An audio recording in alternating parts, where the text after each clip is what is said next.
In today's video, I'm going to teach you how to add your Yahoo email account to your iPhone. If you're new to iPhones or just switching over to Yahoo Mail, this guide will ensure you're set up smoothly and efficiently.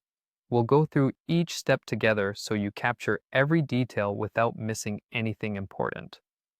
To begin, you'll want to unlock your iPhone and find the Settings app, which looks like a little gray gear icon often found on your home screen. Give that a tap. Within the Settings menu, you'll need to locate and tap on the option labeled Mail. This is your hub for everything email related on your device. Now, once you're in the Mail settings, look for the section that says Accounts. This is where all of your different email accounts live. Tap on Accounts and it will bring up a list of any accounts you might already have set up on your iPhone.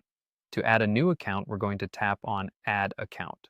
This option is usually positioned toward the top of the list, and it's your gateway to linking any new email account you'd like, whether it's Yahoo or any other provider. When you tap Add Account, you'll see a list of popular email providers. Find and select Yahoo from this list. Yahoo is typically among the first few options, making it easy to locate. Once you've tapped on Yahoo, you'll be taken to a new screen where you'll need to enter your Yahoo email address and password. At this point, just be mindful to enter these correctly to avoid any frustration.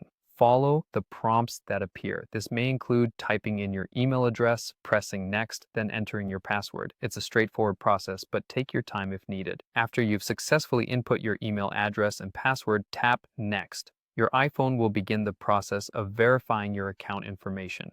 This step might take a few moments, so be patient as your device works behind the scenes to ensure everything is entered correctly and Yahoo's servers recognize your login. When verification is complete, you'll move on to tap the Save button. This action finalizes the addition of your Yahoo account, making sure all your email data is synced to your iPhone. And there you have it. In just a few simple steps, you've successfully added your Yahoo Mail account to your iPhone. Now you'll be able to send, receive, and organize your emails directly from your Mail app, keeping you connected wherever you are. As always, if you encounter any issues, you might want to double check that your credentials were entered correctly, or simply restart your device to refresh the settings. But with these steps, you should be set up and ready to go. Thanks for tuning in and happy emailing.